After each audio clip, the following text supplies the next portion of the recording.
ನಾವು ಮುಕ್ತ ಸ್ವಾತಂತ್ರ್ಯದಿಂದ ಬಾಳಬೇಕೆಂದು ನಾವು ಮುಕ್ತ ಸ್ವಾತಂತ್ರ್ಯದಿಂದ ಬಾಳಬೇಕು ಎಂದು ಪ್ರಭು ಯೇಸು ನಮ್ಮನ್ನು ಬಿಡುಗಡೆ ಮಾಡಿದ್ದಾರೆ. ಅದಾದಮೇಲೆ ಆದ್ದರಿಂದ ದೃಢವಾಗಿರಿ. ಯಾವ ರೀತಿಯ ಒಂದು ಗುಲಾಮಗಿರಿಯ ನೊಗಕ್ಕೂ ನಾವು ನಮ್ಮ ಜೀವನವನ್ನು ಅಥವಾ ಕೊರಳನ್ನು ಮತ್ತೆ ನಾವು ಒಡ್ಡಬಾರದು. ಯಾವ ಗುಲಾಮಗಿರಿ?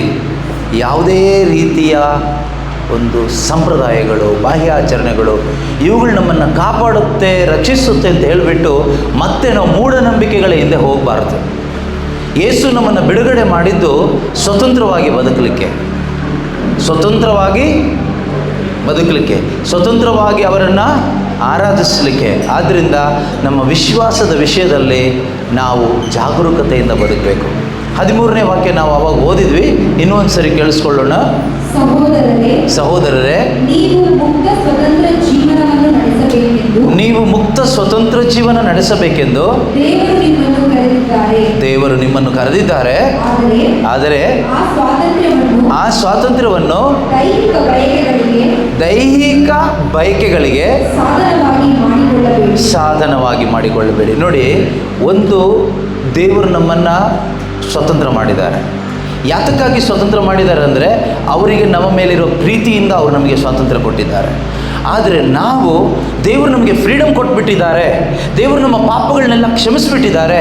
ಯೇಸು ಕ್ರಿಸ್ತರ ಮುಖಾಂತರ ನಮ್ಮ ಪಾಪಕ್ಕೆ ದಂಡನೆ ಕೊಟ್ಬಿಟ್ಟಿದ್ದಾರೆ. ಯೇಸು ಕ್ರಿಸ್ತರ ಮುಖಾಂತರ ನಮಗೆ ನಿತ್ಯ ಜೀವ ಕೊಟ್ಟಿದ್ದಾರೆ. ಆದುದರಿಂದ ನಾವಿನ್ನು ಹೇಗೆ ಬೇಕೋ ಹಾಗೆ ಬದುಕೋದಲ್ಲ, ಬದಲಾಗಿ ನೀವು ಒಬ್ಬರಿಗೊಬ್ಬರು ಪ್ರೀತಿಯಿಂದ ಸೇವೆ ಮಾಡಿ. ಫೈನಲ್ ಇಷ್ಟೇ, ಇನ್ನು ಮುಂದೆ ನಾವು ನಮ್ಮ ದ್ವೇಷ, ದೂಷಣೆ, ಕೋಪ ಈ ಸ್ವಭಾವಗಳನ್ನು ಬಿಟ್ಟು ಪ್ರೀತಿಯ ಜೀವನವನ್ನು ಜೀವಿಸಬೇಕು. ದೇವರು ನಮಗೆ ಕೃಪೆ ಕೊಟ್ಟಿದ್ದಾರೆ ಅಂತ ಹೇಳಿಬಿಟ್ಟು ಇಷ್ಟ ಬಂದ ಹಾಗೆ ನಮ್ಮ ಶರೀರವನ್ನು ದುರಿಚ್ಛೆಗೆ ಒಳಪಡಿಸ್ತಾ ಬದುಕೋದಲ್ಲ.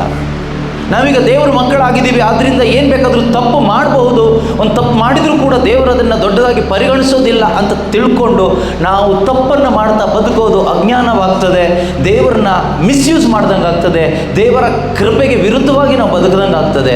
ಆದ್ದರಿಂದ ಪ್ರೀತಿಯ ಸಹೋದರ ಸಹೋದರಿಯರೇ, ದೇವರು ನಮಗೆ ಫ್ರೀಡಮ್ ಕೊಟ್ಟಿರೋದು ಒಂದೇ ಕಾರಣಕ್ಕೋಸ್ಕರ ನಾವು ದೇವರನ್ನ ಪ್ರೀತಿಸಬೇಕು ಸ್ವತಂತ್ರವಾಗಿ. ಎರಡನೇದಾಗಿ ಎಲ್ಲರನ್ನೂ ಪ್ರೀತಿಸಬೇಕು, ಪರಿಶುದ್ಧವಾದ ಒಂದು ಸಾಕ್ಷಿ ಜೀವನ ಜೀವಿಸಬೇಕು. That is why God has given us freedom through Jesus Christ. ಯೇಸು ಕ್ರಿಸ್ತರ ಮುಖಾಂತರ ನಮಗೆ ಸ್ವಾತಂತ್ರ್ಯ ಕೊಟ್ಟಿರೋದು ಈ ಉದ್ದೇಶಕ್ಕೋಸ್ಕರ. ಆದರೆ ಈ ಜೀವನ ನಮ್ಮ ಬಲದಿಂದ ಜೀವಿಸಲಿಕ್ಕೆ ಆಗೋದಿಲ್ಲ, ನಮ್ಮ ಶಕ್ತಿಯಿಂದ ಜೀವಿಸಲಿಕ್ಕೆ ಖಂಡಿತ ಸಾಧ್ಯ ಇಲ್ಲ. ಯೇಸು ಸ್ವಾಮಿ ನಮಗೆ ತೋರಿಸ್ಕೊಟ್ಟಿದ್ದೇನು ಗೊತ್ತಾ? ಅವರು ಈ ಭೂಮಿಯಲ್ಲಿದ್ದಾಗ ಯಾವಾಗಲೂ ಪ್ರಾರ್ಥಿಸ್ತಾ ಇದ್ದರು. He was a man of prayer. He was praying every day to the Father. ಪ್ರತಿದಿನ ಪಿತನಲ್ಲಿ ಪ್ರಾರ್ಥಿಸ್ತಾ ಇದ್ದರು. ಯಾತಕ್ಕಾಗಿ ಅಂದರೆ ಇದಕ್ಕೋಸ್ಕರ. ಎಲ್ಲ ಸಂದರ್ಭದಲ್ಲೂ ಪಿತನು ಮೆಚ್ಚುವ ಹಾಗೆ ಬದುಕಬೇಕಾಗಿತ್ತು ಯೇಸುವಿಗೆ. ಮಾತ್ರವಲ್ಲ, ಪಿತನ ಚಿತ್ತ ನೆರವೇರಿಸಬೇಕಾಗಿತ್ತು, ನಮ್ಮೆಲ್ಲರನ್ನ ಪ್ರೀತಿಸಬೇಕಾಗಿತ್ತು. ಆದ್ದರಿಂದ ಈ ಪ್ರೀತಿ ಅನ್ನೋದು ದೇವರದು, ನಮ್ಮದಲ್ಲ. ಬೈಬಲ್ ಹೇಳುತ್ತೆ, ಪ್ರೀತಿ ದೇವರಿಂದ ಉಗಮವಾದದ್ದು. ಪ್ರೀತಿ ಯಾರ್ದು? ದೇವ್ರದ್ದು, ನಂದಲ್ಲ, ನಿಮ್ಮದು ಅಲ್ಲ. ಪ್ರೀತಿ ದೇವ್ರದ್ದು. ಪ್ರೀತಿ ಯಾರ್ದು?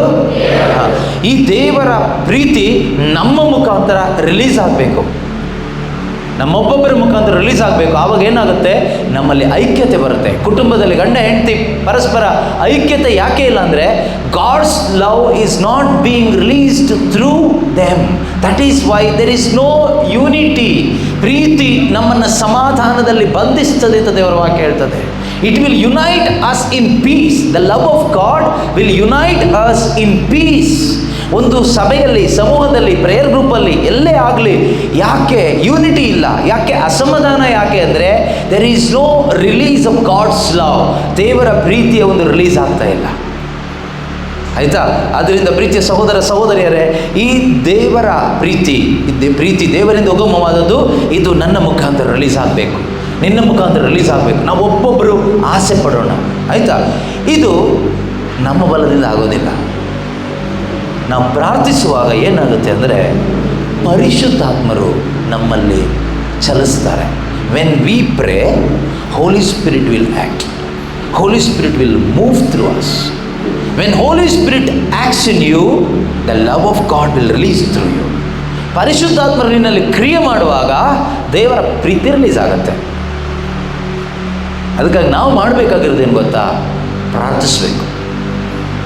ನೀವು ಈಗ ಸ್ವಲ್ಪ ಸಮಯ ನಾವೆಲ್ಲರೂ ಸೇರಿ ಪ್ರಾರ್ಥನೆ ಮಾಡೋಣ.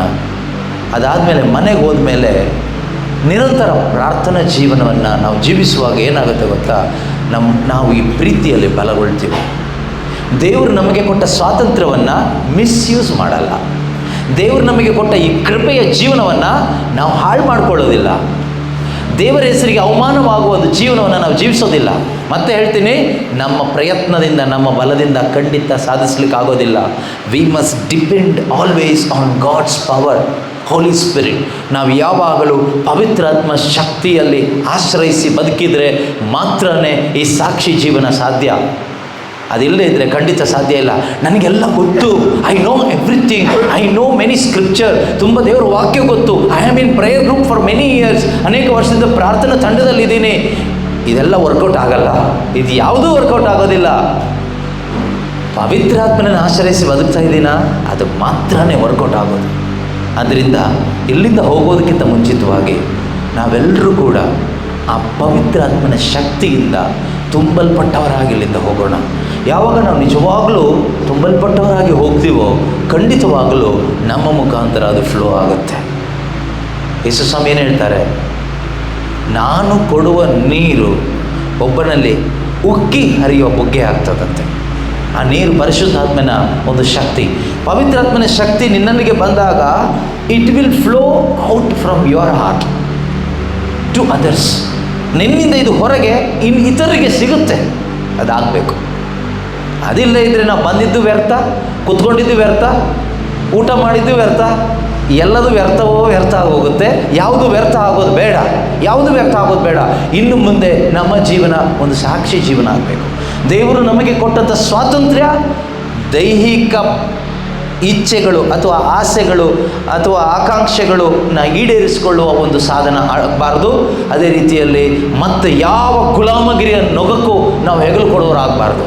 ಪ್ರಪಂಚದಲ್ಲಿ ತಪ್ಪಾದ ಬೋಧನೆಗಳು ತುಂಬ ನಡೀತಾ ಇದೆ, ತಪ್ಪಾದ ಪ್ರಚಾರಗಳು ಆಗ್ತಾ ಇದೆ. ಮತ್ತೊಂದು ಶುಭ ಸಂದೇಶ ಅಂತ ಪೌಲರು ಹೇಳಿದ ಹಾಗೆ another gospel is being preached everywhere. ಅನೇಕ ಕಡೆಗಳಲ್ಲಿ ಮತ್ತೊಂದು ಶುಭ ಸಂದೇಶ ಪ್ರಚಾರವಾಗ್ತಾ ಇದೆ. ಅಂದರೆ ನಿಜವಾದ ಶುಭ ಸಂದೇಶ ಅಲ್ಲದೆ ಇನ್ನೊಂದು ಶುಭ ಸಂದೇಶ, ಮತ್ತೊಬ್ಬ ಕ್ರಿಸ್ತ, ಮತ್ತೊಬ್ಬ ಯೇಸು ಪ್ರಚಾರವಾಗ್ತಾ ಇದ್ದಾರೆ. ಫಾಲ್ಸ್ ಸ್ಪಿರಿಟ್, ಮತ್ತೊಂದು ವಿಶ್ವಾಸ, ಮತ್ತೊಂದು ಆತ್ಮ, ಇದೆಲ್ಲ ಇದೆ. ಈ ರೀತಿ ಯಾವುದೇ ಗುಲಾಮಗಿರಿಯ ನೊಗಕ್ಕೆ ನಾವು ಮತ್ತೆ ಕೊರಳಬಾರದು. ನಮಗೇನು ಶುಭ ಸಂದೇಶದಿಂದ ಸಿಕ್ಕಿದೆಯೋ ಆ ವಿಶ್ವಾಸವನ್ನು ನಾವು ಕಾಪಾಡ್ಕೋಬೇಕು. ಇದನ್ನು ಕಾಪಾಡಿಕೊಳ್ಳಲಿಕ್ಕೆ ನಮ್ಮ ಬಲ ಅಲ್ಲ, ಆತ್ಮನ ಬಲ ಬೇಕು. ಆದ್ದರಿಂದ ಈ ಸಮಯದಲ್ಲಿ ನಾವೆಲ್ಲರೂ ಇದಕ್ಕಾಗಿ ಪ್ರಾರ್ಥಿಸೋಣ. ಎಲ್ಲರೂ ಪ್ರಾರ್ಥಿಸಬೇಕು. ಓಕೆ, ನೀವೆಲ್ಲರೂ ಬಾಯಿ ತೆರೆದು ನಿಮಗೆ ಗೊತ್ತಿರುವ ಹಾಗೆ ಪ್ರಾರ್ಥಿಸಿ. ಓಕೆ, ಪ್ರಾರ್ಥನೆ ಅಂದರೆ ಈಗ ನಾವು ಮಾಡೋದೇನು ಗೊತ್ತಾ? ವಿ ಆರ್ ಆಸ್ಕಿಂಗ್ ಗಾಡ್, ಕೇಳೋದು. ಈಗ ಪ್ರಾರ್ಥನೆ ಅಂದರೆ ನಾವೆಲ್ಲರೂ ಕೇಳೋದು, ಸ್ತುತಿಸುತ್ತಾ ಅನ್ಯ ಭಾಷೆಗಳಲ್ಲಿರ್ಬೋದು, ಹಾಡ್ತಾ ಇರ್ಬೋದು, ಧ್ಯಾನ ಮಾಡ್ತಾ ಇರ್ಬೋದು. ಓಕೆ, ನಾವು ಯೇಸು ಸ್ವಾಮಿ ಕೂಡ ಬೈಬಲ್ನಲ್ಲಿ ನಾವು ನೋಡ್ತೀವಿ, ಉಚ್ಚ ಸ್ವರದಿಂದ ಸ್ವರವೆತ್ತಿ ಕೂಗಿ ಪ್ರಾರ್ಥಿಸ್ತಾ ಇದ್ರಂತೆ. ಯಾತಕ್ಕೋಸ್ಕರ? ತಮ್ಮನ್ನು ಮರಣದಿಂದ ಕಾಪಾಡಲು ಶಕ್ತನಾದ ದೇವರಲ್ಲಿ ಅವರು ಪ್ರಾರ್ಥಿಸ್ತಾ ಇದ್ದರು. ಅದೇ ರೀತಿ ನಾವು ಉಚ್ಚ ಸ್ವರದಲ್ಲಿ ಕೂಗಿ ಪ್ರಾರ್ಥಿಸೋಣ. ದೇವರೇ, ನನಗೆ ನಿನ್ನ ಬಿಡುಗಡೆನೋ ಕೊಟ್ಟುಬಿಟ್ಟೆ, ಪವಿತ್ರಾತ್ಮನೇನೋ ಕೊಟ್ಟುಬಿಟ್ಟೆ, ನಿನ್ನ ಮಗನಾಗಿ ನನ್ನನ್ನು ಅಕ್ಸೆಪ್ಟ್ ಮಾಡಿಬಿಟ್ಟೆ, ಆದರೆ ಬದುಕಬೇಕಲ್ಲಪ್ಪ, ಈಗ ಆಗ್ತಾ ಇಲ್ಲ, ನನ್ನಿಂದ ಆಗೋದಿಲ್ಲ. ಹೇಗೆ ಯೋಚನೆ ಮಾಡಿದರೂ ನನ್ನಿಂದ ಇದು ಆಗ್ತಾ ಇಲ್ಲ, ಪ್ರಯತ್ನ ಪಟ್ಟರೂ ಆಗ್ತಾ ಇಲ್ಲ, ಸೋತು ಹೋಗಿದ್ದೀನಿ. ಆದರೆ ನಿನ್ನ ಬಲದಿಂದ ಸಾಧ್ಯ ಇದೆ. ಇಟ್ಸ್ ನಾಟ್ ಬೈ ಮೈಟ್ ನಾರ್ by power but by my spirit size the lord. ನಿನಗೆ ಜಯ ಸಿಗುವುದು ನಿನ್ನ ಸೇನಾ ಬಲದಿಂದ ಅಲ್ಲ, ನಿನ್ನ ಇತರ ಯಾವ ಕಾರ್ಯದಿಂದಲೂ ಅಲ್ಲ, ಅದು ಪರಿಶುದ್ಧ ಆತ್ಮನ ಬಲದಿಂದ. ಆದರೆ ಕೇಳುವ ಪ್ರತಿಯೊಬ್ಬರಿಗೂ, ಹುಡುಕೋ ಪ್ರತಿಯೊಬ್ಬರಿಗೂ ದೇವರು ಈ ಬಲವನ್ನು ತುಂಬಿಸ್ತಾರೆ. ಅದರಿಂದ ಇಲ್ಲಿಂದ ನಾವು ಹೋಗುವಾಗ ಬಲಹೀನರಾಗಿ ದುರ್ಬಲರಾಗಿ ಹೋದರೆ ಮತ್ತೆ ನಾವು ತೊಳೆದ ಹಂದಿ ಕೆಸರಲ್ಲಿ ಉರುಳಿಕೊಂಡು ಮತ್ತೆ ಮುಂದಿನ ಮೊದಲನೇ ಭಾನುವಾರ ಇಲ್ಲಿಗೆ ಬರುವ ಹಾಗೆ ಬರಬಾರ್ದು. ನಾವು ಬೇರೆ ಕೆಲವು ಹಂದಿಗಳನ್ನೆಲ್ಲ ಕರ್ಕೊಂಡು ಬರಬೇಕು ಇಲ್ಲಿಗೆ. ನಾವೇ ಹಂದಿಗಳಾಗಿ ಬಂದು ಕುತ್ಕೋಬಾರ್ದು. ಅರ್ಥ ಆಯ್ತಾ ನಾನು ಹೇಳಿದ್ದು? ಏನು ಹೇಳಿದ್ದು? ಕೊನೆಗೆ ಯಾರೋ ಹಂದಿ ಹಿಡ್ಕೊಂಡ್ಬಂದ್ಬಿಟ್ಟಿರ? ನೀವೇ ಹೇಳಿದ್ರಲ್ಲ ಹಂದಿ ಕರ್ಕೊಂಡ್ಬಿಟ್ಟಿದ್ದ. ನಾನು ಅಂದ್ರೆ ಒಮ್ಮೆ ಹಂದಿ ಹಾಗೇ ಇದ್ದೆ.